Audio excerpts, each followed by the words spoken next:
Good morning, अस्सलाम वालेकुम। सुबह के में आपको कहेंगे खुश आमदीद। मेरे साथ है मोहम्मद शुएब, मेरे साथ है सबीन फारूक। Good morning. आज सुबह थोड़ी सी डिफरेंट थी। हुआ ये कि हम ऑफिस पहुंचे, रेडी हुए, मैं वैसे किसी काम से बाहर गया तो बाहर बारिश स्टार्ट हो गई थी। अच्छा, तो मुझे तेज बारिश या हल्की बारिश? 2 दिन से मजाक भी थोड़ा थोड़ा हो रहा है ना। हल्की बारिश थी, हल्की बारिश थी। मैंने सोचा मैं जाता हूँ रिकॉर्ड करता हूँ कुछ जरा बारिश से मुतालिक, मौसम से मुतालिक। और जब मैं वापस आया, अपनी टीम के साथ डिस्कशन हुई, हम फिर कैमरा टीम के साथ वापस गए तो बारिश खत्म हो चुकी थी। तो ये हो जाता है जी। तो वो कहते हैं क्या आजकल तो बादलों ने प्रैंक मोए मोए हो गया, बादलों ने हमारे साथ मोए मोए कर दिया। लेकिन हाँ, कहा यह जा रहा है कि बारिश हो गया। खैर मौसम पे चल के बात करेंगे आगे। मौसम बड़ा अच्छा हो गया जी, लेकिन नहीं बहुत अच्छा नहीं हुआ, बेहतर जरूर हुआ है, बेहतर हुआ है।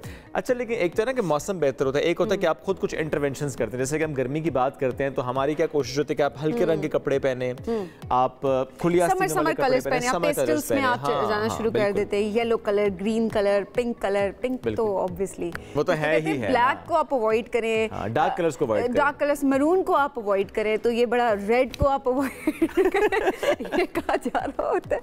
लेकिन मतलब इंडोर तो कोई मसला नहीं होता, आउटडोर के लिहाज से। लेकिन मैंने इसका एक तोड़ जो है ना निकाल लिया। मैं कल तोड़ आपसे शेयर करूंगा। आज मैं जरा भूल गया वो चीजें लेकर आना, तो मैं कल बताऊंगा आपको कि गर्मी में आपने क्या करना है। अच्छा, ये जो भूलने का मसला आपको आजकल हो रहा है शुएब, ये कोई उम्र का तकाज़ा है? मतलब इतनी यंग एज में होना नहीं चाहिए, इतनी यंग एज में बिल्कुल नहीं होना चाहिए। I agree. क्योंकि दो चीजें हो सकती है। एक तो उम्र का तकाज़ा हो सकता है ऑब्वियसली। नंबर 2 जो ये मसला हो सकता है, गर्मी बहुत ज्यादा, आपके सर पे टेंशन, गर्मी, स्ट्रेस बहुत ज्यादा। You are absolutely right. Stress बहुत ज्यादा, तो स्ट्रेस कम करना चाहिए, थोड़ा रिलैक्सिंग होना चाहिए ना एटमॉस्फेयर। तो फिर वाकई कल फिर आप वो चीजें लेकर आ रहे हैं। कल हम लोगों को बताएंगे गर्मी का तोड़ क्या है, और ये मैं बिलखुसूस लड़कों के लिए बताऊंगा।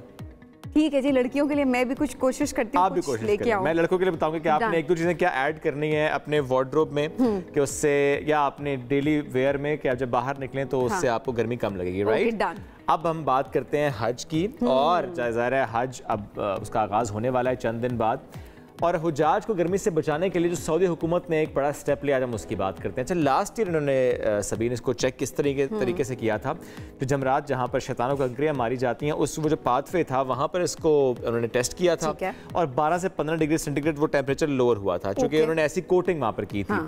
अब उसी को उन्होंने एक लार्ज स्केल पर करने के लिए जो मस्जिद नमरा के अतराफ़ का इलाका है, यानी मैदान रफ़ात की मैं बात कर रहा हूँ, वहाँ पर 25,000 मुरब्बा मीटर पर एसफॉल्ट कोटिंग जो है वो कर दी गई है, वाइट कोटिंग की गई है, ताकि इससे जो टेम्परेचर है वो कम रहे, कम से कम एब्जॉर्ब करे जो पाथवे है वो उस टेम्परेचर को, जो कि जब नमाज की अदायगी के बाद सब लोग मैदान रफ़ात में टुवर्ड्स दैट माउंटेन जाते हैं, माउंट अरफा, तो फिर वहाँ पर ज़ाहिर रास्ते में बहुत गर्मी लगती है। तो ऐसे में 20 डिग्री तक कम हो सकता है टेम्परेचर, ये कहा जा रहा है। अब लेट्स सी कि इससे कितना फ़र्क पड़ता है, क्योंकि जो टेम्परेचर है वो बेसिकली 45 से 48 डिग्री तक रहने का इम्कान है। और ऑब्वियसली उस लिहाज से इस तरह के इकदाम लेने की बहुत ज़रूरत है, क्योंकि आउटडोर ही है, और उसके बाद ज़ाहिर है गर्मी की वजह से किसी की तबीयत ख़राब ना हो, तो इस तरह के इकदाम किए जा रहे हैं, जो कि एक अच्छी चीज़ है कि आप फैसिलिटेट करें, और हमेशा ही कर रहे होते हैं, बट इस साल एक अगले लेवल पे जाकर उसको फैसिलिटेट किया जा रहा है। बिल्कुल ऐसे है। तो मेरा ख्याल है ये तो हमने बात कर ली है सऊदी अरब की, मैदान अरफात का हम जिक्र कर रहे हैं, चूँकि आइंदा आने वाले दिनों में ज़ाहिर है हज से मुताल्लिक़ जो खबरें आएंगी हम आपसे शेयर करेंगे। और जो हमने प्रोग्राम का आगाज़ किया था मौसम की बात से, तो आप सबीन बताएंगे कि मौसम कैसा है और कैसा रहेगा। चलिए जी, आपको बताते हैं आज का मौसम कैसा है, पाकिस्तान का मौसम। अच्छा, वैसे जो शुएब ने थोड़ी बात की कि मौसम बहुत अच्छा तो नहीं हो गया, लेकिन हाँ बेहतर ज़रूर होना शुरू हो गया है। सो अगर मौसम की बात की जाए तो इस वक्त की बात करेंगे हम, इस्लामाबाद में कम से कम 23, ज़्यादा 33 डिग्री सेंटीग्रेड है, और यहाँ पर बादल हैं। और इससे पहले जिस तरह शुएब बता रहे थे कि हल्की सी बारिश हुई थी, लेकिन अचानक से बारिश फिर रुक गई है, लेकिन बादल हैं, गर्मी का जोर फिलहाल थोड़ा सा कम होता दिखाई दे रहा है। लाहौर में कम से कम 24, ज़्यादा 34 डिग्री सेंटीग्रेड है, और वहाँ पर सूरज चमक रहा है इस वक्त। कराची की बात करेंगे, कम से कम 29, ज़्यादा 32 डिग्री सेंटीग्रेड, वहाँ पर भी हल्के हल्के से बादल हैं, क्योंकि 29 और 32 डिग्री सेंटीग्रेड की अगर बात की जाए तो थोड़ा मौसम बेहतर है, लेकिन ह्यूमिडिटी जो है वो कराची में इस वक्त बहुत ज़्यादा है। पेशावर में कम से कम 24, ज़्यादा 33 डिग्री सेंटीग्रेड है, वहाँ पर भी सूरज चमक रहा है। और इसके अलावा कोयटा की बात करेंगे, कम से कम कोयटा में 16, ज़्यादा 29 डिग्री सेंटीग्रेड है। सो मेरा ख्याल है कोयटा इस वक्त शुएब सबसे बेहतर जा रहा है, अगर कहा जाए मौसम के लिहाज से। बेहतर है, ज़ाहिर है ज़्यादा 29 है तो हाँ बेहतर है, खासा बेहतर है, खासा बेहतर है। बिल्कुल। जो आपने बात की ना पेशगोई की और आपने थोड़ा जिक्र इस्लामाबाद का भी किया, तो आज कहाँ कहाँ पर मौसम बदल सकता है उसकी बात कर लेते हैं। बिल्कुल। रावलपिंडी इस्लामाबाद का जिक्र आपने कर दिया। मरी, अटक, चकवाल, जेहलम, कहा जा रहा है कि यहाँ पे बारिश हो सकती है। लाहौर, सियालकोट, ओकाड़ा, शेखुपुरा, फैसलाबाद, यहाँ पर भी बारिश हो सकती है।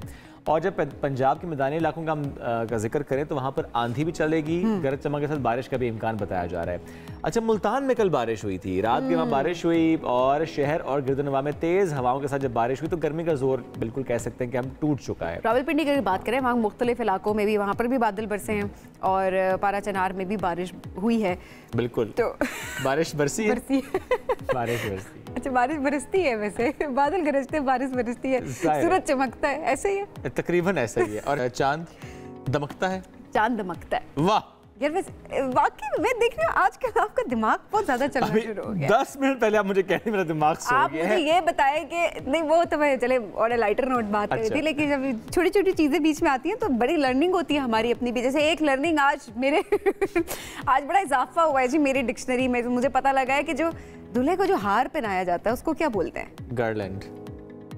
अब आपने पढ़ लिया था इसलिए। नहीं, मुझे पता है। पहले से पता था आपको? हाँ। अच्छा, मेरी डिक्शनरी में आज मेरी वोकैबुलरी में इजाफा, because I didn't know that. हम तो कहते थे शादी वाला हार, तो आज मुझे पता लगा इसको गर्लैंड बोलते हैं। वो अंग्रेजी में तो यही कहेंगे ना, अंग्रेजी में बोलते हैं। तो आज जब आप दुकान पे जाएं तो उसे किसी ग्रूम गर्लैंड चाहिए मुझे। Oh my God. अच्छा, वैसे कोट अद्दू की एक खबर भी है इससे जुड़ी।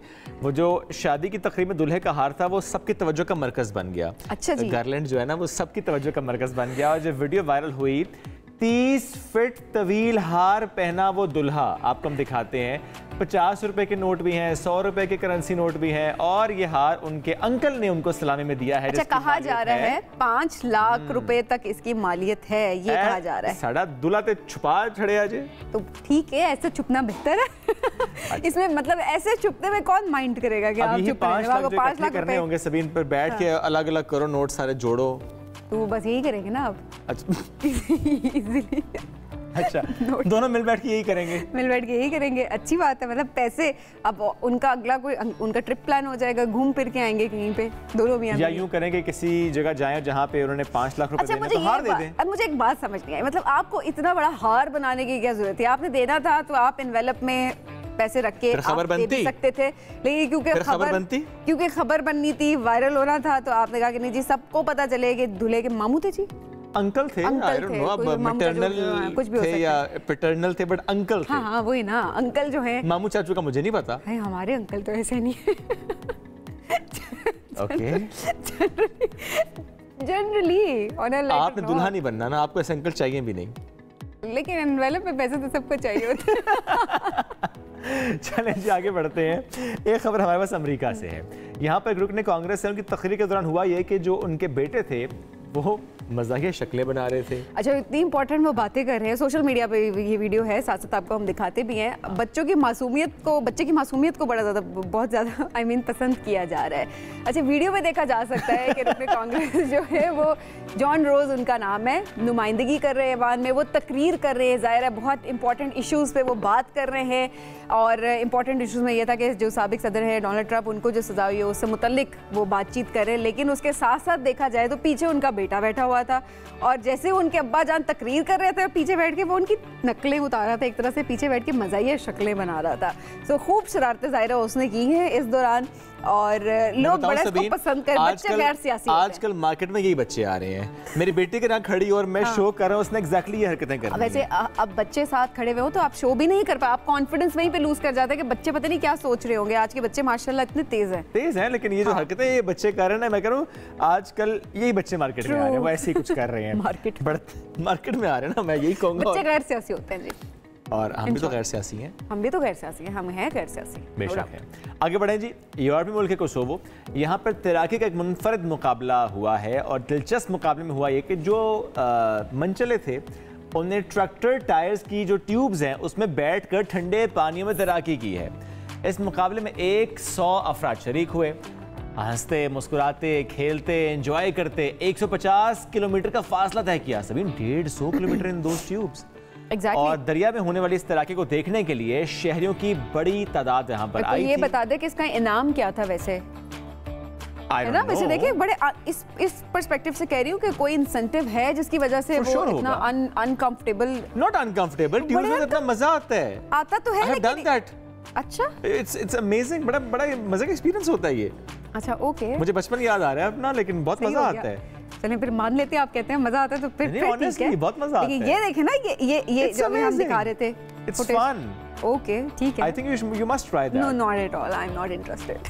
वो अलग बात है कि अब वाकई जरा डर लगता है, लेकिन बहरहाल आई थिंक ऐसी वीडियोस आ रही होती है ना, मुझे एडवेंचर से थोड़ा डर लगना शुरू हो गया। नहीं, अगर सेफ्टी मेजर्स आपने ली हुए दैट्स फाइन, जैकेट्स पहने क्या है, हां जरूरी होता है। ट्यूब सेफ्टी मेजर्स जरूरी है। कौन से सेफ्टी मेजर ट्यूब में बैठ के जैकेट्स पहन के वो ट्यूब में ऊपर लेटे हुए हैं। हां ये, और अगर आपको स्विमिंग आती है तो अग्री अगर आपने लाइफ जैकेट पहनी हुई है तो फिर ऑब्वियसली फिर कोई मसला नहीं। राइट, चलें आगे बढ़ते हैं। पाकिस्तान के T20 वर्ल्ड कप के सफर की बात करते हैं। कब शुरू होना है जी? कल बाकायदा पाकिस्तान का जो सफर है वो शुरू हो जाएगा, अमेरिका से टकराएगा। लेकिन सबीन, उससे पहले जो प्रैक्टिस होनी थी डैलस में, उसकी अगर हम बात करें वो बहुत मुतासिर हुई है, क्योंकि कभी बारिश हो जाती है, सहूलियात की कमी। अब ये एक ज़रा सवाल उठा है कि सहूलियात की कमी क्यों है, क्योंकि हो ये रहा है कि अलग अलग प्रैक्टिस करना पड़ रही है, इकट्ठे आप नहीं कर पा रहे।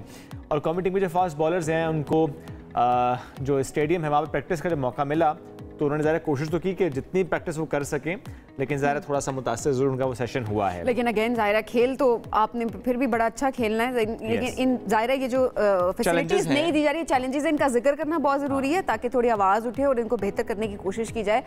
बट अब जो पहला मैच है पाकिस्तान का वो 6 जून को अमेरिका के खिलाफ पाकिस्तान खेलेगा। बिल्कुल ऐसा ही है, और इस मैच के दौरान बारिश का इम्कान भी है। नहीं है हाँ नहीं है बारिश का इम्कान नहीं है। पूछ रहा हूं आपसे कि है या नहीं है? इस मैच के दौरान बारिश का इम्कान नहीं है, बट वेदर अनप्रेडिक्टेबल ऑब्वियसली है।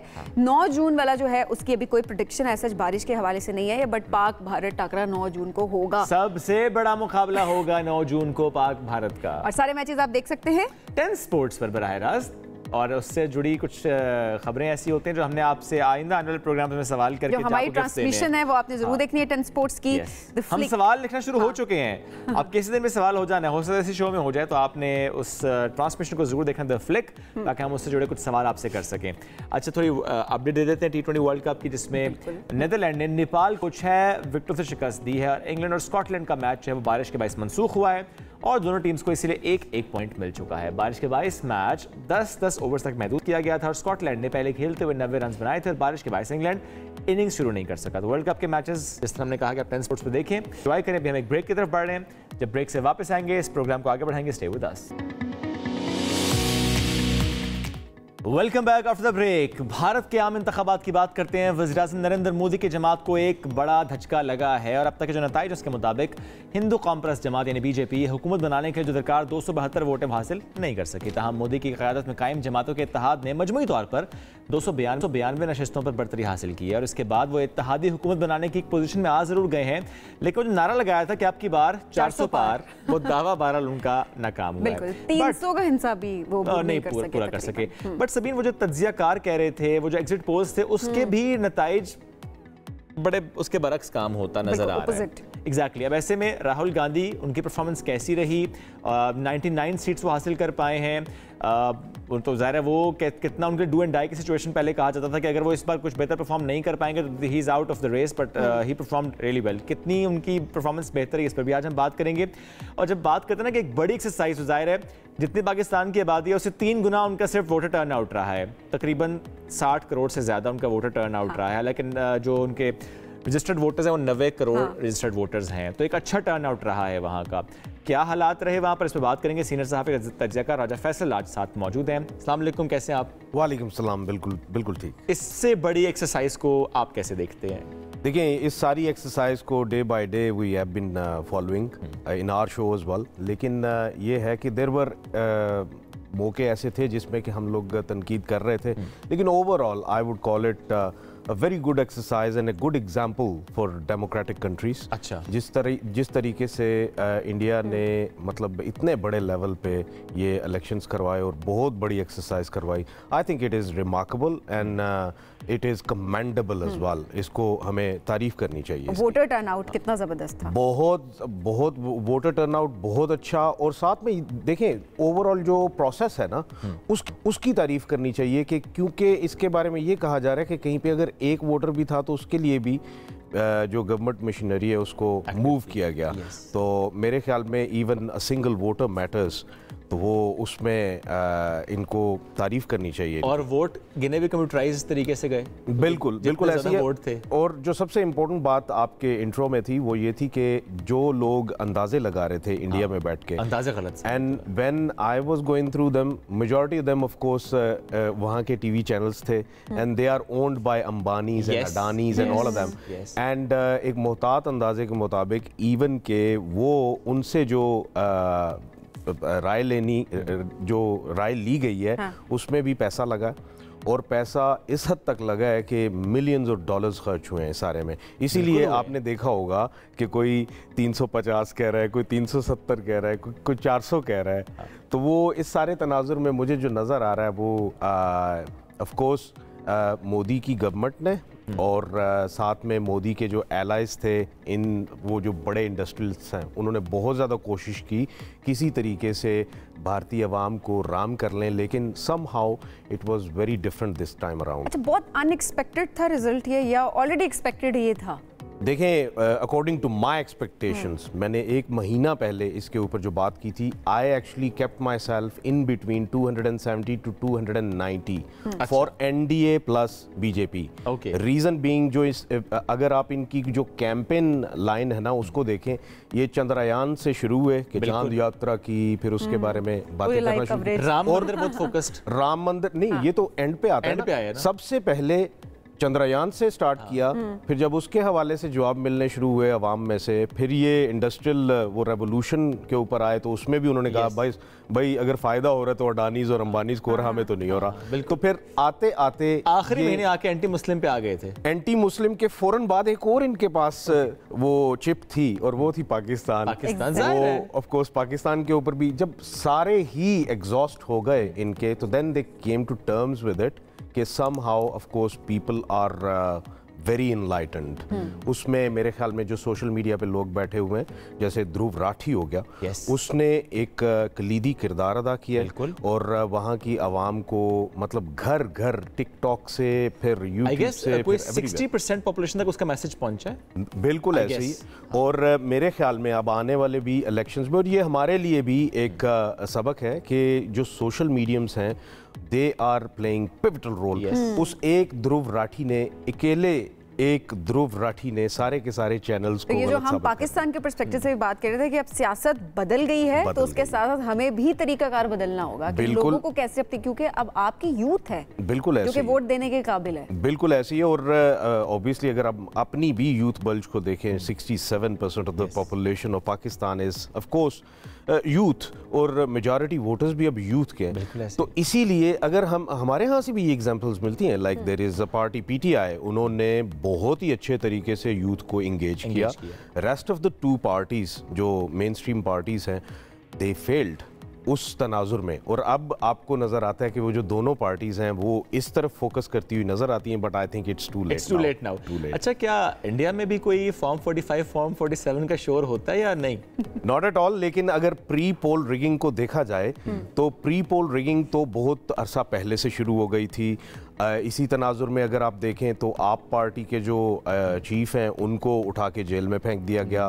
देन जो इंडियन नेशनल कांग्रेस है उसके ऊपर फाइन्स, मिलियंस ऑफ डॉलर्स का फाइन डाला गया, जिसके तनाजुर में कि ऑब्वियसली यू नो कि वो उन्होंने फिर एहतजाज भी किए, केसेस चल रहे हैं उनके ऊपर अभी भी, उनको स्क्वीज़ करने की कोशिश की गई। वहाँ पे जैसे हमारा इंटरम सेटअप होता है, वहाँ पे इंटरम सेटअप का कॉन्सेप्ट नहीं है। बिल्कुल, मोदी जी के अंडर ही इलेक्शन हुए और उनके ही सेटअप के अंडर इलेक्शन हुए, जिसमें कि सेम उनकी जो एडमिनिस्ट्रेशन है दैट वाज सेम, राइट। तो इस सारे तनाजुर में अगर देखा जाए तो सिस्टम को जिस हद तक मनूवर किया जा सकता था in the context of like squeezing somebody, they did do it। इसीलिए जब आप देखते हैं कि जो लोग फिर भी जीत गए हैं वो आपको मुस्कुराते हुए कम और रोते हुए ज़्यादा नजर आ रहे हैं, क्योंकि वो खुशी के आंसू हैं, क्योंकि दे हैव नॉट ओनली मतलब वो उसके खिलाफ नहीं लड़ रहे थे, बीजेपी के मतलब रुकन के खिलाफ नहीं सिर्फ लड़ रहे थे, वो सिस्टम इटसेल्फ के खिलाफ लड़ रहे थे।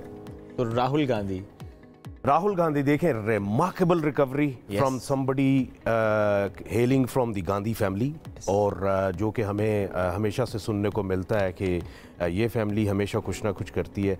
टू मी आई थिंक वो जैसे कहते हैं ना कि behind every man there is a woman, a successful man. तो गांधी के पीछे भी सोनिया गांधी को नहीं भूलना चाहिए।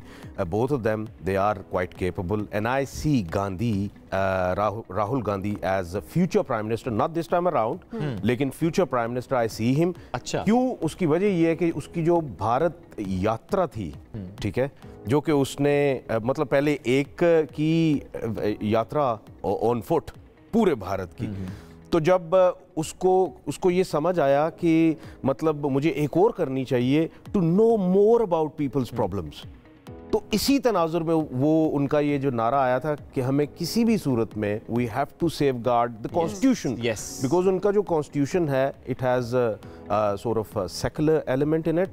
A country as big as India plus having the minorities, जिसमें कि हमें मुस्लिम भी हैं, उनकी कास्ट भी हैं, दलित भी हैं, दलित्स भी हैं, सब हैं, और वी नो कि किस तरीके से पिछली गवर्नमेंट में और ये बहुत खतरा था इन कास्ट को भी, माइनॉरिटीज को भी। बिल्कुल ऐसे ही है। और इस तनाजुर में वो ये कह रहे थे कि जो मोदी जी कहते हैं कि अब की बार 400 पार, तो इस तनाजुर में वो कॉन्स्टिट्यूशन को बिल्कुल से ही चेंज करने के काबिल हो जाते, which was being expected by Indian National Congress and India Alliance। इसीलिए उन्होंने वो they came up with the idea of India Alliance, and जिस तरीके से उन्होंने मनूवर किया, I think it was remarkable। and एक और चीज़ यहाँ मैं ये कहना ज़रूरी समझता हूँ कि अगर हम देखते कि Indian National Congress as a single party भी इलेक्शन में जाती, तो मेरे ख्याल में इससे ज़्यादा सीटें ले सकती थी, क्योंकि उन्होंने सीट एडजस्टमेंट्स की दूसरों के साथ। लेकिन cause for them was not government this time। वो इस वक्त गवर्नमेंट का नहीं शायद सोच रहे थे, वो इस वक्त ये कमबैक था, और साथ में to safeguard the constitution. The essence of constitution of India is secularism. वो सेकुलरिज्म जो है वो बेसिकली उसको वो मेंटेन करना चाह रहे थे। एंड मेरे ख्याल में ये बहुत अच्छी एक्सरसाइज की राहुल गांधी ने, एंड जितना उनको प्रेज किया जाए इस पे, और साथ में ये है कि आने वाले वक्तों में I see him as a prime minister. Great, जबरदस्त जी। पहले 52 अब 99 सीट्स, तो आप इसी को ऊपर ज़्यादा देख भी रहे हैं। फैसल बहुत शुक्रिया, साथ मौजूद थे। हम भारत के इलेक्शंस पर बात, नाज़रीन एक ब्रेक की तरफ बढ़ना है, ब्रेक से वापस आएंगे, स्टे विद अस।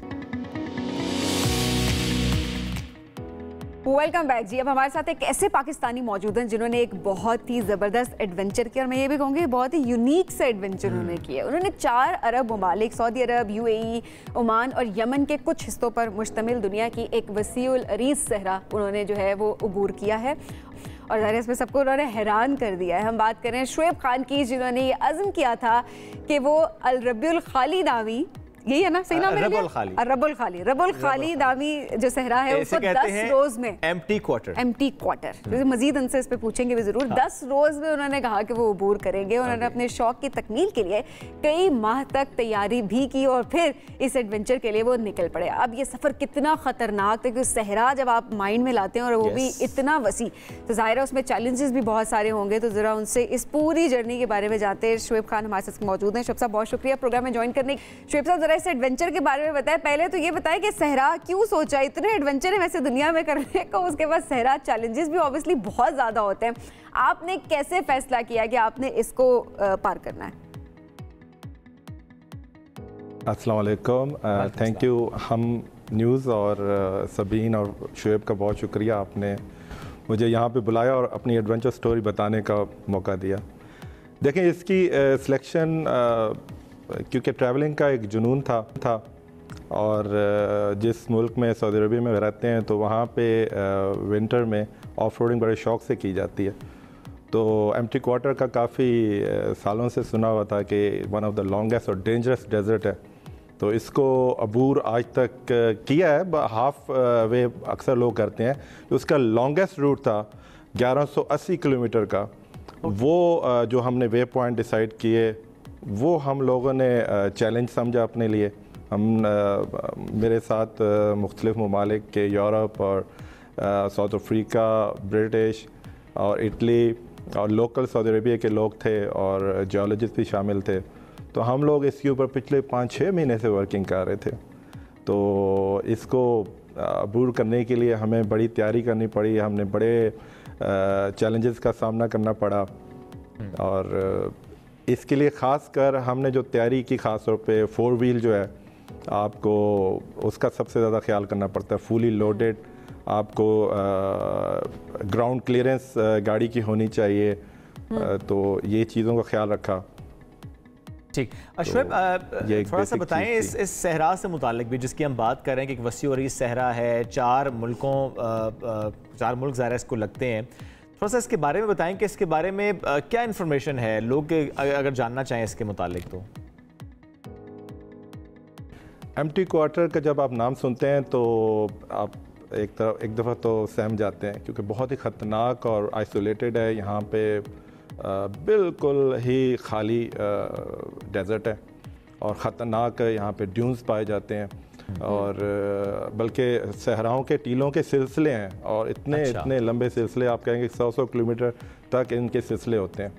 और हमारे लिए ये हमने स्टार्ट किया था यूएई की बॉर्डर, सऊदी और यूएई की बॉर्डर से जर्नी अपनी स्टार्ट की, और एंड तक यमन और नजरान इनका लास्ट डेस्टिनेशन है, वहाँ तक हम लोग रीच किया। ये सबसे लॉन्गेस्ट रूट था, क्योंकि 1180 किलोमीटर बनता था। और इसकी आप बात मुकम्मल भी कर रहे हैं शुएब, और जो आप बात कर रहे हैं कि ज़ाहिर है एक बॉर्डर से आपने स्टार्ट किया, तो वैसे सहरा में बॉर्डर का कॉन्सेप्ट क्या होता है? मालूम होता है कि अभी आप सऊदी अरब में हैं, अभी आप ओमान में हैं, अभी आप यूएई में हैं? जैसे मैंने कहा ना कि हम लोगों के पास एडवांस जीपीएस डिवाइसेस थी और सैटेलाइट इमेजेस वगैरह, तो ज़ाहिर है सऊदी अरब के अंदर ही रह के वो बिल्कुल बॉर्डर्स के साथ साथ ओमान, यूएई, ओमान और यमन की बॉर्डर के साथ साथ होते हुए एंड तक हम लोग पहुँचे। तो हमने अपने वे पॉइंट डिसाइड किए होते, जैसे मैंने कहा कि तैयारी इसकी 5-6 महीने से कर रहे थे। उनके वे पॉइंट डिसाइड किए, हमने कहाँ पे पहराव करना है, ठहरना कहाँ पे है, हमने कैंपिंग कहाँ पे करनी है।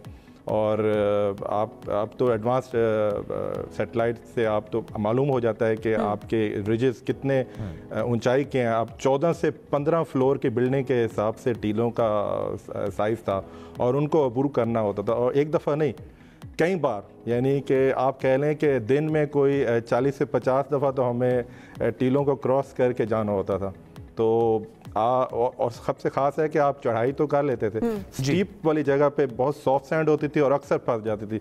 डेली हमारी गाड़ियाँ काफ़ी दफ़ा फंसती, सॉफ्ट सैंड में बहुत मुश्किल होती थी। यानी ये सबसे बड़ा चैलेंज था, गाड़ी का फंस जाना मुश्किल होती थी।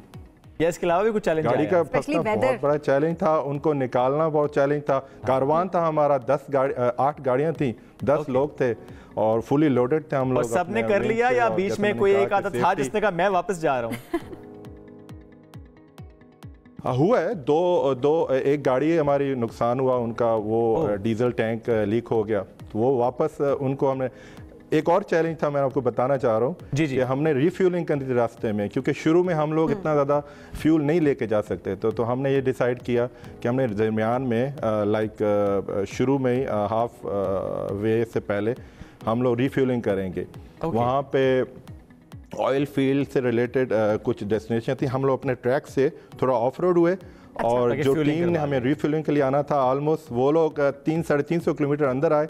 अब ये भी चैलेंज था कि वो टाइम पे पहुंचते हैं और कि नहीं। खैर वो रिफिलिंग हमने उनसे की, और वहाँ उधर ही हमने जो डैमेज हुई थी हमारी गाड़ी, जिसका नुकसान हुआ, उसको हमने उनके साथ लेकिन ये है कि आप लोगों ने कर दिखाया, और ये बड़ी बात है। नए एडवेंचर का मतलब होता है एक नया एक्सपीरियंस, एक नया एक्सपोजर जाहिर है आपको मिला, और भी बहुत सारे चैलेंजेस होंगे। वक्त बड़ा मुख्तसर था, लेकिन जितना हम जान सके बड़ा मजा आया। आप करना चाहेंगे? शुएब को एडवेंचर का बहुत शौक है। I would love to do that. चलें जी, लुकिंग फॉरवर्ड। ठीक है शुएब साहब, बहुत शुक्रिया प्रोग्राम में हमें ज्वाइन करने के लिए। नाम का भी असर होना चाहिए, इसीलिए मैं कह रही हूँ वो भी शुएब और आप भी शुएब, एडवेंचर का उनको भी शौक है, आपको भी बहुत शौक है, तो हम चाहेंगे ऐसी स्टोरी कुछ आपकी भी हम किसी दिन शेयर करें, ठीक है? एज अ गेस्ट आप आए हमारे पास। जी मैडम, ठीक है। आगे बढ़ते हैं जनाब, और बात करते हैं अब पोलियो मुहिम की। ज़ाहिर कौम के मुस्तकबिल को अगर हमने महफूज बनाना है तो उसके लिए हमें ज़ाहिर हेल्थ पर बहुत काम करना है। हम देखें 2 रोज़ से मुल्क भर के जो 66 अजला हैं उसमें ज़ेली इंसदाद पोलियो मुहिम का आगाज़ हो चुका है। 7 रोज़ा ये मुहिम है, और इस दौरान 1.5 करोड़ से ज़ायद बच्चों को पोलियो से बचाव के ख़तरे पिलाए जाने हैं। तब मुल्क में इस वायरस पर काबू पाने में बदस्तूर मुश्किलात का सामना। एक राय ये है कि जब तक अफगानिस्तान में ख़त्म नहीं होगा हम पाकिस्तान में भी ख़त्म नहीं कर सकते, क्योंकि अब 2 ही मुल्क हैं जहाँ पर ये वायरस मौजूद है। इस पर मजीद बात करेंगे। हमें प्रोग्राम में ज्वाइन कर रहे हैं पंजाब में पोलियो प्रोग्राम के सरबराह हैं मोहम्मद खैजर अफजाल साहब। बहुत शुक्रिया आपने वक्त दिया। सर, सबसे पहले मैं यही जानना चाहूँगा कि इस वक्त ज़्यादा मुतासरा अजला कौन से हैं और वहाँ पर हमारी प्लानिंग क्या है? जी बिस्मिल्लाहिर्रहमानिर्रहीम, बहुत शुक्रिया जी आपने इस अहम मौजू पे बात करने के लिए मुझे इनवाइट किया। देखें जी, पंजाब जो है वो अल्हम्दुलिल्लाह 2020 अक्टूबर से पोलियो फ्री है। पोलियो फ्री से मुराद ये है कि यहाँ पोलियो का कोई केस नहीं आया है अक्टूबर 2020 से ऑनवर्ड्स। हाउएवर पंजाब में जो हमारे इन्वायरमेंटल सैंपल्स जिनको हम माहौलियाती नमूने कहते हैं, उनमें पोलियो वायरस जो है वो नमूदार होता रहता है, जिससे मुराद ये है कि पोलियो का वायरस हमारे इर्द गिर्द मौजूद है।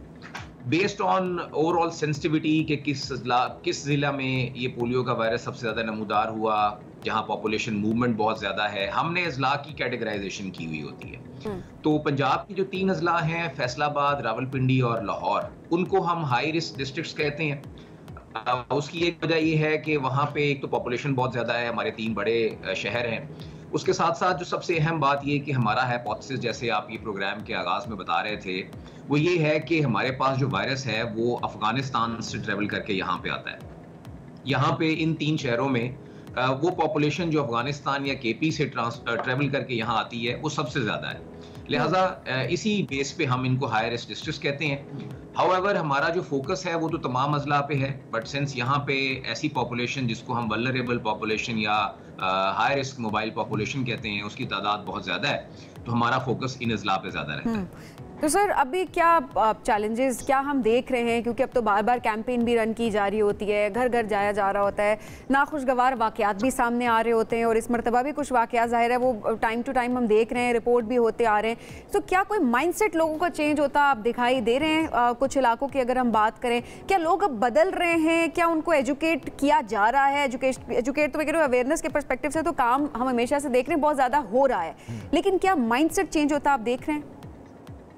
जी मैं समझता हूँ कि जी जो हमारा पोलियो एरेडिकेशन इनिशिएटिव है गवर्नमेंट ऑफ पाकिस्तान का और बाकी प्रोविंसेस में उसमें काम कर रहे हैं, उसमें नो डाउट हमारी जो प्रोग्रेस है वो तो बहुत इनकरेजिंग है। ओवर द इयर्स माइंडसेट की तब्दीली का अंदाज़ा आप इस बात से लगा लें कि अब से कुछ साल पहले तक जो रिफ्यूजल्स हैं, जो पेरेंट्स इनकार कर देते थे कि हमने अपने बच्चों को पोलियो के कतरे नहीं पिलाने, उनकी तादाद हज़ारों में हुआ करती थी। और ये केस पंजाब में भी ऐसा ही था। मैं ज़्यादा पुरानी बात नहीं कर रहा, शायद 4-5 साल पहले ऐसी सूरत हाल थी। मगर अब अल्हम्दुलिल्लाह इसमें हमारे प्रोग्राम की एडवोकेसी की एफर्ट्स भी शामिल हैं। ओवरऑल हुकूमत की तरफ से जो अवेयरनेस कैंपेन्स चलाई जाती हैं वो भी इसका एक रीज़न है। एज अ रिजल्ट अब हमारे पास रिफ्यूजल्स जो हैं वो ना होने के बराबर हैं। अगर हम लास्ट कैंपेन की बात करें तो पंजाब में एक भी क्रॉनिक रिफ्यूजल नहीं था। अलबत्ता कुछ मिथ्स जो हैं वो वैक्सीन के हवाले से जो प्रिवेल करती हैं, खास करके क्योंकि हमारी कैंपेन्स जो है वो तवातर के साथ होती हैं, तो पेरेंट्स की एक कंसर्न ये होता है कि जी अभी पिछले महीने ही तो हमने अपने बच्चे को पोलियो के कतरे पिलाए थे, तो आप दोबारा क्यों आ गए?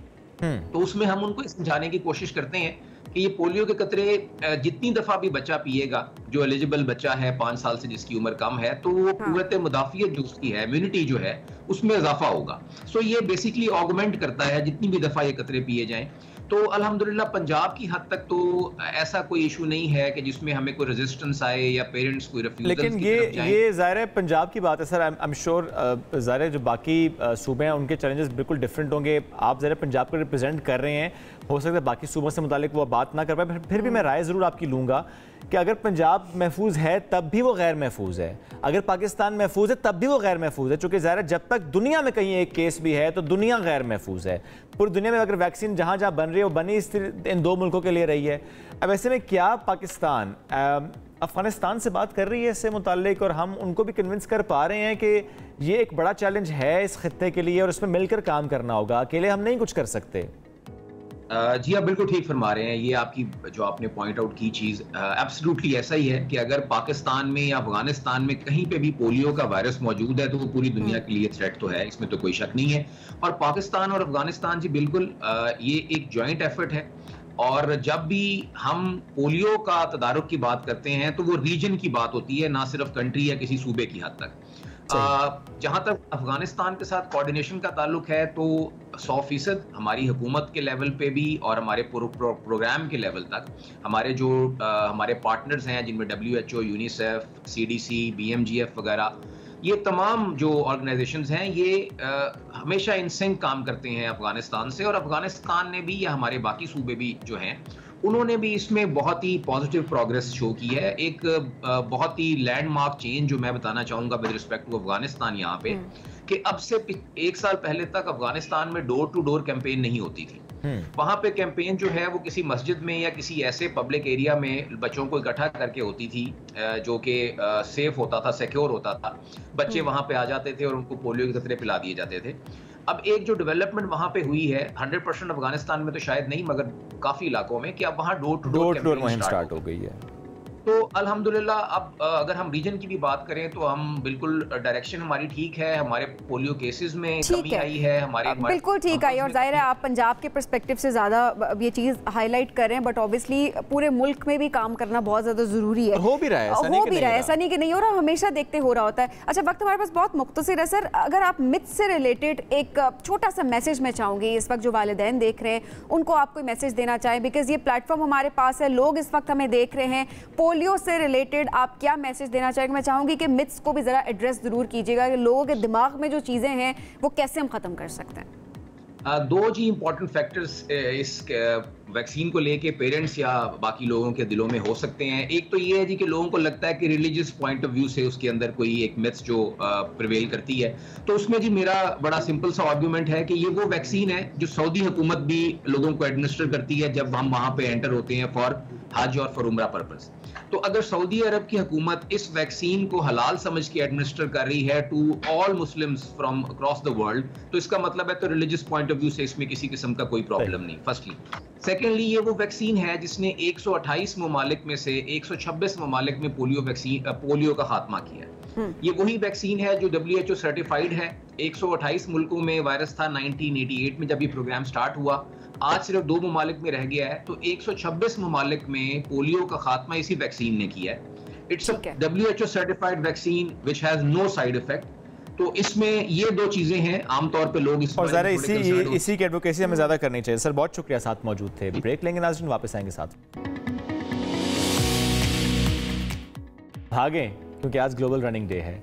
भागें चूँकि आपकी सेहत के लिए बहुत अच्छा है, और ऐसे एक इवेंट का इनेकाद हो रहा है इस्लामाबाद में F9 पार्क में। क्या डिटेल्स हैं उसकी, और ये रनिंग एंड वॉक कितनी इंपॉर्टेंस है इसकी आपकी ज़िंदगी में, इस पर आज हम बात करेंगे। पाक IRC रन तकरीबन 2 साल से लोग इवेंट्स करवा रहे हैं, और ये 15वां इवेंट है जो इनका होने वाला है 9 जून को। तो उसकी डिटेल्स पे आज हम बात करेंगे। इस्लामाबाद रनिंग क्लब के जो को फाउंडर्स हैं बिलाल, एहसान और अफान बेग आज साथ मौजूद हैं। वेलकम करते हैं आपको। बिलाल, आपसे स्टार्ट करते हैं। 15 वॉक एंड रेस जिसका आप इनेकाद कराने जा रहे हैं, क्या डिटेल्स हैं इसकी? देखिए, IRC का सबसे पहले मैं कॉन्सेप्ट बताऊँ, it's a free of cost running club. The purpose ये है कि रनिंग को प्रमोट करें, हेल्दी लाइफस्टाइल को प्रमोट करें। और जब हमने क्लब स्टार्ट किया उसका मकसद ये था कि रनिंग को प्रमोट करना, एक स्ट्रक्चर्ड रनिंग को प्रमोट करना, but at the same time हमने ऐसे इवेंट्स भी कराएं जिसमें फैमिलीज़ आएँ, जिसमें बच्चे आएँ।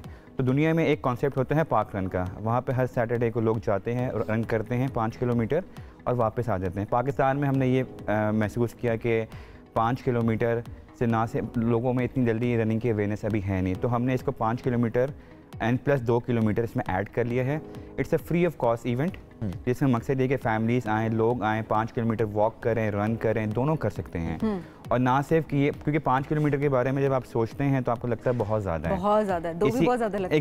एग्जैक्टली इसीलिए हम प्रमोट करते हैं कि आप इस चीज़ की फिक्र ना करें, एक कम्युनिटी का कॉन्सेप्ट बनाना चाह रहे हैं ताकि हेल्दी लाइफस्टाइल प्रमोट हो।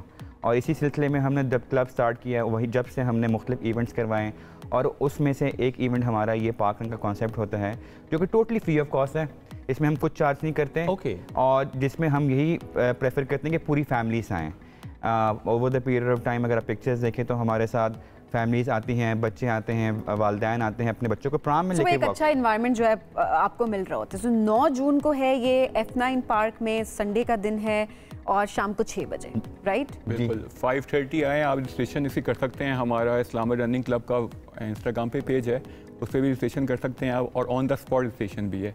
तो उसके लिए आप 5:30 तक आ जाएं अगर ऑन द स्पॉट करनी है, और वहीं पर रजिस्ट्रेशन करके आप 6 बजे हमारी बच्चों के लिहाज से भी कोई एज रिस्ट्रिक्शन नहीं कहते प्रॉम में लेकर जाए बच्चे वॉक बिल्कुल एग्जैक्टली, बल्कि इसमें हमने रखा हुआ है हमारे जो वॉलंटियर जो हमारे या प्रोफेशनल रनर जो हैं उनको हम रखते हैं कि स्पेशली बच्चों और फीमेल के साथ, तो वो उनको खुद मोटिवेट करके साथ लेके जाते हैं और मेक श्योर करते हैं कि जितना डिस्टेंस उन्होंने रखा हुआ है वो पूरा करें। भाई नसर, ये चीज़ बहुत अच्छी है कि अक्सर लोग वो 5 किलोमीटर की जो आपने बात की, इनफैक्ट 2 किलोमीटर की जो आपने बात की, लोगों को बहुत ज़्यादा लगता है और लोग साइन अप ही नहीं कर रहे होते। देखिए इसीलिए इसको हम कहते हैं इट्स नॉट अ रेस।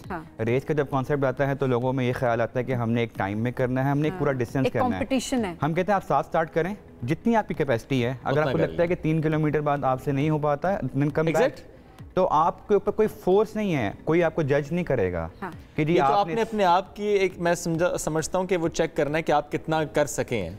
देखिए इसमें 2 एस्पेक्ट हैं जैसे हमने बात की, एक तो वो एस्पेक्ट है जिसमें एक अच्छा रनर है वो आएगा, वो कोशिश करेगा कि अच्छा मैं 5 किलोमीटर 2 किलोमीटर कितने टाइम में करता हूँ, मेरी फिटनेस के लेवल क्या है। एक वो है जो फैमिली कहती है हम आएँ, या जो लोग कहते हैं हम अपने कज़न्स के साथ, पेरेंट्स के साथ, वालदैन के साथ आएँ, 2 किलोमीटर करें ताकि एक कम्युनिटी का पार्ट हो और एक हेल्दी लाइफस्टाइल प्रमोट हो। इसमें दोनों एस्पेक्ट्स हैं। सही। तो इसीलिए हमारे जो अफान ने बात की, जो हमारे वॉलंटियर्स हैं वो जो हमारे अच्छे प्रोफेशनल रनर्स हैं उनको हम ये कहते हैं कि आपने हेल्प आउट करनी है। ओके।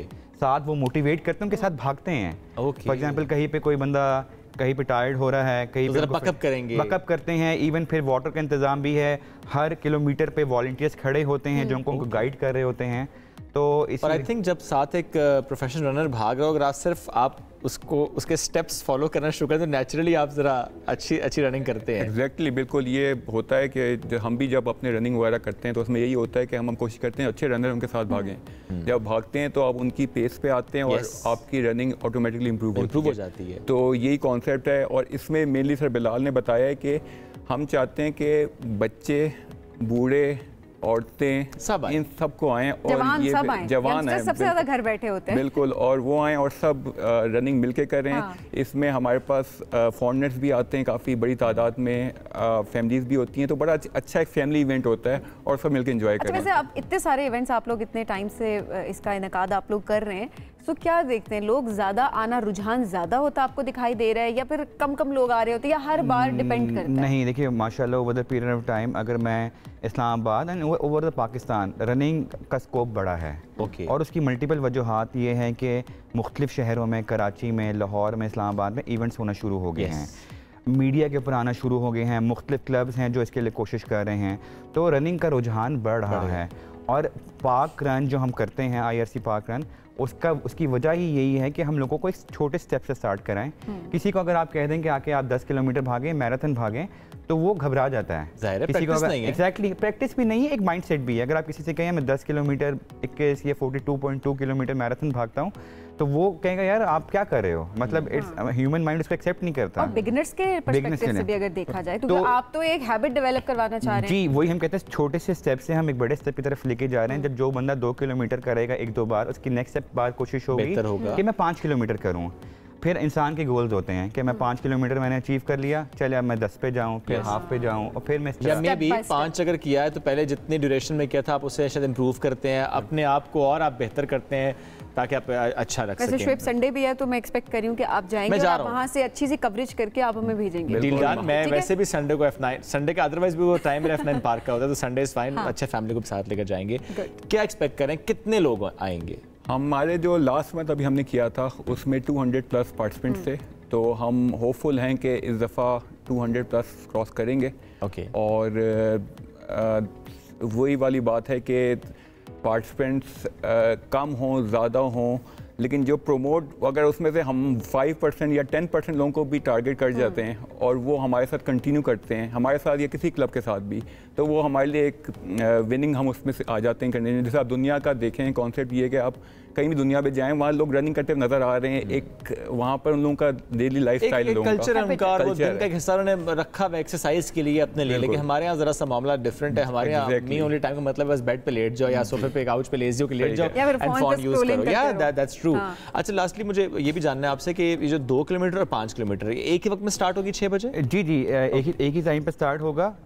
फिर हमारे वॉलंटियर्स खड़े होंगे जो 2 किलोमीटर करेंगे, वो एक सर्टेन मार्क के बाद वॉलंटियर्स उनको बताएंगे। पहले हम गाइड करते हैं प्रॉपर ऊपर, ठीक है, कि रूट क्या है, कहाँ पे वॉलंटियर्स खड़े होंगे, और माशाल्लाह हमारे मेंबर्स ऐसे हैं जिनको खुद भी आइडिया हो गया कि एग्जैक्टली कहाँ से मुड़ना है। ओके, सो हमारे वॉलंटियर्स खड़े होते हैं जिन्होंने 1 किलोमीटर मार्क के लिए हमने मार्क्स लगाए हैं 1 2 3 4 5, और जो 5 वाले हैं उनके लिए भी वॉलंटियर्स खड़े हुए हैं। तो हमारे जो प्रॉपर रनर हैं या जो हमने बताया वो वॉलंटियर कैपेसिटी में काम कर रहे होते हैं, हम खुद वॉलंटियरिंग कैपेसिटी में काम कर रहे होते हैं, ताकि जो लोग आए तो उनको ऐसा इन्वायरमेंट, उनको ऐसी फैसिलिटीज़ मिले कि उनके लिए आसानी हो। बिकॉज आपको पता है F9 पार्क बहुत बड़ा है, आप किसी तरफ भी जा सकते हैं, ऐसा ही है, बट आपने उनको एक सर्टेन डायरेक्शन में भेजना है ताकि वो गाइडेंस के साथ, तो वो फिर जब तक तमाम रनर्स वापस नहीं आ जाते, हमारे वॉलंटियर्स इसको चेक ज़रूर करते हैं कि वो वापस सेफली आ रहे हैं, किसी को कोई प्रॉब्लम तो नहीं आ रही।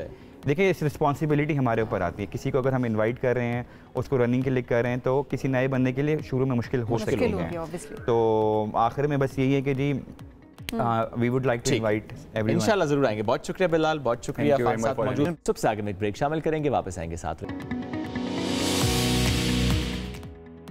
आज हर साल की तरह माहौल का दिन मनाया जा रहा है और इस साल इसका थीम है ज़मीन की बहाली, जंगलात का कटाव रोकना और खुश्क साली से निपटने की सलाहियत बेहतर बनाना, इस पर तवज्जो देना। बदकिस्मती से माहौलियाती तब्दीली कई बरसों से एक संगीन मसला बन चुकी है, लेकिन उस पर उस तरीके से काम नहीं हो रहा जिस तरीके से काम होना चाहिए। पूरी दुनिया में हम क्या देखते हैं, कहीं सैलाब, कहीं तूफ़ान, कहीं खुश्क साली, शदीद मौसमी असरात सामने आ रहे हैं और इंसानियत को हर साल नाकाबिले तलाफी नुकसान उठाना पड़ता है। इस मसले की जब हम हल की बात करते हैं और कैसे हम इससे निमट सकते हैं, कैसे इंटरवेंशंस कर सकते हैं, इस पर आज हम बात करेंगे। माहिर माहौलियाती तब्दीली डॉक्टर फसिया सरदार साहिबा साथ मौजूद। डॉक्टर साहिबा बहुत शुक्रिया आपने वक्त दिया। मैं इस साल के थीम से मुतालिक कमेंट लूँगा आपसे, ये थीम कितना इंपॉर्टेंट, इसकी सिग्निफिकेंस को किस तरह से देखती हैं आप? Thank you. इस दफ़ा जैसा कि आपने बताया कि आलमी माहौलियाती दिन की थीम है ज़मीन की बहाली, खुशहाली और सहराई अमल से बचाव। इस तरह है कि हर साल जो है UN की ये एक थीम है, यूनाइटेड नेशंस की, वो इन्वायरमेंट डे के ऊपर, माहौलियाती दिन के ऊपर एक डिफरेंट थीम के साथ आती है। इस दफ़ा का थीम इसलिए इम्पॉर्टेंट है कि बहुत से तरक्की पजीर ममालिक जो हैं उनमें हमारी जो लोकल कम्युनिटीज़ हैं वो हमारे नेचुरल रिसोर्सेज और कुदरती वसाइल के ऊपर बहुत ज़्यादा दारोमदार होता है, उनकी ज़राए आमदन का और उनकी पूरी रिहाइश का। तो जैसे जैसे हम अपने कुदरती वसाइल का इस्तेमाल करते हैं और अगर हम उन्हें पायदार तरीके से इस्तेमाल नहीं करेंगे तो आहिस्ता आहिस्ता वो ख़त्म होते जाएंगे या फिर वो बिल्कुल ख़राब होते जाएंगे। जैसे जंगलात के कटाव का आपने जिक्र किया, जंगलात को एक हद तक तो काटा जा सकता है। अल्लाह ताला ने जो वसाइल दिए हैं वो हमारे ही इंसानों की ही इस्तेमाल के लिए दिए हैं, लेकिन अशरफुल मखलूक़ात होने के नाते उनको इस्तेमाल हमने बहुत एक पायदार तरीके से करना है। जैसे जैसे वो कटाव हम कर रहे हैं दरख्तों का, उसी तरह उनकी ग्रोथ भी एक कुदरती अमल है, उनको दोबारा से भी लगा के सस्टेन करना होगा। लेकिन अगर हम नहीं करेंगे तो एक स्टेज आएगी जिस पे वो हमारे लिए नाकाफ़ी होंगे और इसी तरह फिर हम प्रॉब्लम्स की तरफ बढ़ेंगे और उनमें से सबसे बड़ा प्रॉब्लम है कि जंगलात कट रहे हैं, उसके साथ साथ ज़मीन ख़राब हो रही है। जैसे ज़मीन का कटाव होता जाएगा, जो हमारे जंगलात हैं, दरख्त हैं, वो हमारी ज़मीन को अपनी जड़ों से मजबूती से पकड़ के रखते हैं।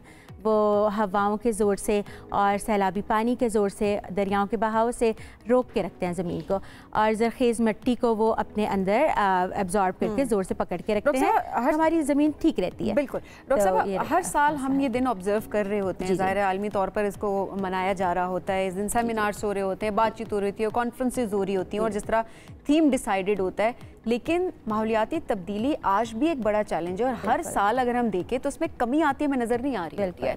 ग्लोबली अगर हम देखें तो ये कितना बड़ा इस वक्त चैलेंज है?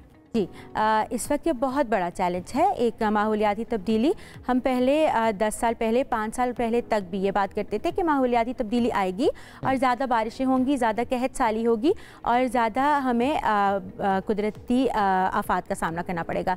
अब जो है वो फ्यूचर की बात नहीं रही, अब हम उसमें रह रहे हैं। तो अब हमारे पास टाइम नहीं है कि हम बात करें, अब हमारे पास अमल का टाइम है। इसीलिए जो कॉप होती है, that is the conference of parties, उसको आम ज़बान Arabic conference on climate change भी यूनाइटेड नेशंस की कहा जाता है, उसने दफ़ा पिछले साल दुबई में हुई थी। उन्होंने इस बात पे बहुत ज़्यादा जोर दिया है कि अब हम कोई और टाइम ज़ाया नहीं कर सकते, अब हमने अमल करना है। अब इसके एक तरक्की पजीर ममालिक के भी ऊपर कुछ जिम्मेदारियाँ आयद होती हैं, लेकिन तरक्की याफ्ता ममालिक पे ज़्यादा आयद होती हैं, क्योंकि उन्होंने तारीखी तौर पर ज़्यादा ग्रीन हाउस गैसेज जो कि हमारी हवा आबो हवा को गर्म करती हैं, उनकी कॉन्ट्रीब्यूशन ज़्यादा है। और अब उसके नुकसानात और उसका असर हम तरक्की पजीर ममालिक जैसे कि पाकिस्तान पे पड़ा है। पाकिस्तान पे बारिशों के तब्दीली के हमें असरात नज़र आ रहे हैं। क्यों है? कर कोई रहा है भर हम क्यों रहे हैं? क्योंकि just because of the location? बिल्कुल, एक लोकेशन की वजह से भी है। जोग्राफिकल लोकेशन आपका बहुत बड़ा फोर्स है, एक बहुत बड़ा एक फैक्टर है जो आपको वल्नरेबल कर देता है, जो आपको एक कमज़ोरी की पोजीशन पे ला के रख देता है।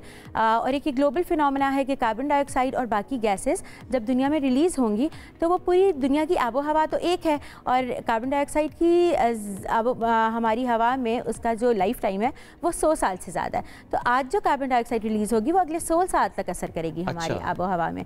वो उसको हम ग्रीन हाउस गैस कहते हैं।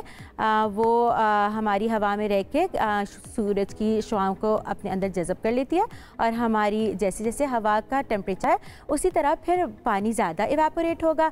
पानी ज़्यादा इवेपोरेट होगा तो कहीं पे तूफ़ान आएंगे, कहीं पे हवाओं का रुख बदलेगा, कहीं पे ज़्यादा बारिश होगी और कहीं पे कहत साली होगी। इन सब वजूहात की वजह से जो गरीब ममालिक है उनको ज़्यादा नुकसान होगा।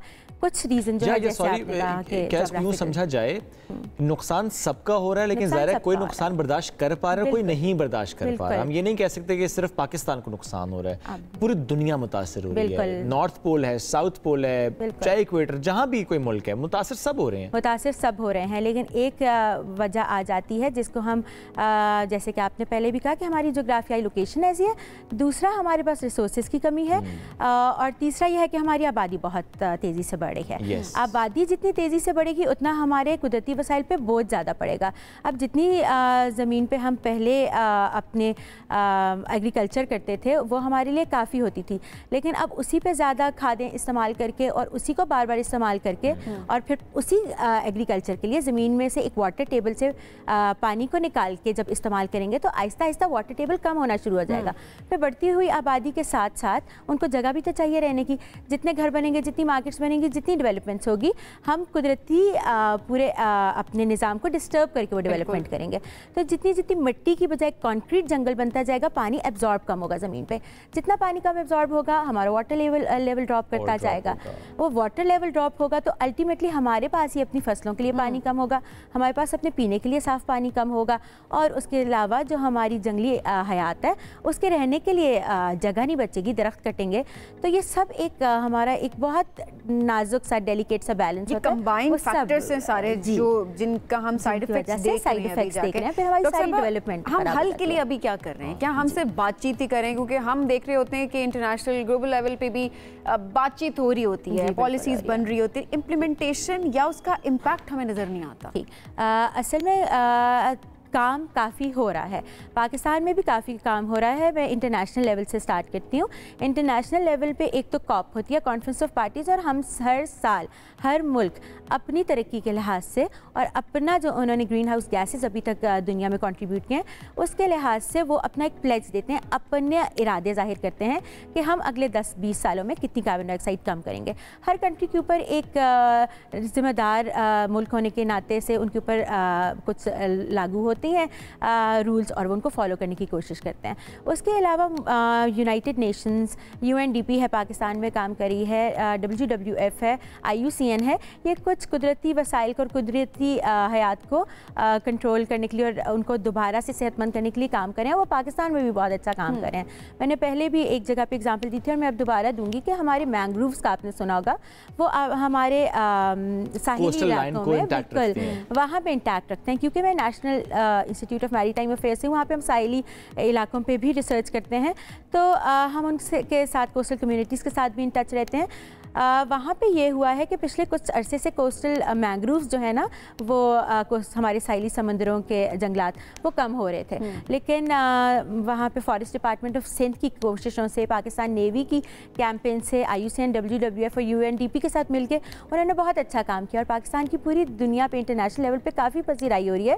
अभी आज की अगर बात की जाए, पिछले कुछ, सॉरी आपकी बात काट रही हूँ, लेकिन आज के हवाले से मैं चाहूँगी एड्रेस हम जरूर करें। आए दिन जंगलात में आग लगने के वाकयात रिपोर्ट हो रहे हैं। ऑलरेडी चैलेंजेस अपनी जगह पे ठीक है, हमारी कंट्रीब्यूशन नहीं है, लेकिन आपको आप अपने हद तक, अपने मुल्क के हद तक तो आप बहुत कुछ कर सकते हैं। बिल्कुल कर सकते हैं। इस हवाले से आप किस तरह से देखती हैं? ऑलरेडी जंगलात की कमी हम देख रहे हैं, दरख्तों की, फिर जंगलात में आग लगने के वाकयात सामने आ रहे हैं। जी बिल्कुल। इसका क्या इम्पैक्ट है? जंगलात में आग लगने की कुछ कुदरती वजूहात होती हैं और कुछ जो है वो इंसानी गलतियों की वजह से होती हैं। जब आजकल जैसे हम देख रहे हैं कि टेम्परेचर मई से स्टार्ट हुआ हुआ है एक हीट वेव, और जून में भी विदाउट हम लोग देख रहे हैं कि एक हमें ब्रेक नहीं आई, वो टेम्परेचर राइज हो रहा है। जब टेम्परेचर राइज होता है तो कुदरती तौर पे भी गैसेस भी प्रोड्यूस होती हैं, कार्बन डाइऑक्साइड भी प्रोड्यूस होती है फॉरेस्ट में। एक छोटे से स्पार्क से आग लग सकती है और वो क्योंकि टेम्परेचर इतना ज़्यादा है वो फ़ौरन फैल जाती है। लेकिन इसका ये मतलब नहीं है कि हमारे हाथ में कुछ नहीं है। हमारे पास जब भी कोई हीट वेव आती है या कोई भी वार्निंग आती है ज़्यादा रेनफॉल की या ज़्यादा टेम्परेचर की, तो हमारे पास डिज़ास्टर मैनेजमेंट अथॉरिटीज़ हैं जिनको देखना चाहिए कि हम नेचुरल डिज़ास्टर को कैसे रोक सकते हैं। मार्गला हिल्स पे आजकल फायर लगी हुई है, तो हमेशा हमारे पास देयर इज़ एन ऑप्शन कि हम पहले से बचाव करें। हम पहले से वहाँ पे देखें कि आजकल गर्म मौसम चल रहा है, यहाँ पे हम किसी भी तरह की इंसानी अमल दखल को थोड़े दिनों के लिए स्टॉप कर दें। एक छोटी सी सिगरेट या एक छोटी सी फायर किसी ने अपने काम के लिए लगाई, वो भी फॉरेस्ट फायर में कन्वर्ट हो जाती है। लेकिन अपने लिहाज से मैं ये ज़रूर इस फोरम पे हाईलाइट करना चाहूँगी कि हमेशा हमारा जो माहौल है वो हमारी कौमी प्रायोरिटीज़ में, तरजीहात में नहीं आया। अभी तक हम डेवलपमेंट और तरक्की, इकोनॉमिक्स की तो बात करते हैं, लेकिन कहाँ पे हम माहौल को ख़राब करें वो हमारी ये बहुत इंपॉर्टेंट बात है। ये हमारी तरजीहात में होना चाहिए, जो कि हमें अपनी आने वाली नस्ल के लिए एक अच्छा माहौल देना है। ये हम पे फ़र्ज़ भी है, ये हमारी जिम्मेदारी भी है। बहुत सी अवेयरनेस पर काम होना और फिर विजिलेंट रहना, जिस तरह डॉक्टर साहब ने खुद भी जिक्र किया कि जिस तरह आजकल आग लगने के वाक़यात हो रहे हैं, तो हमें इस वक्त बहुत विजिलेंट होने की ज़रूरत है कि कोई छोटे से छोटा नुकसान भी हम ना करें, क्योंकि हम इस तरह कंट्रीब्यूट करेंगे तबाही की तरफ। डॉक्टर साहब बहुत शुक्रिया साथ मौजूद थे। इसी के साथ आज के प्रोग्राम से इतना ही। दोबारा मुलाकात कल करेंगे। अल्लाह हाफ़िज़।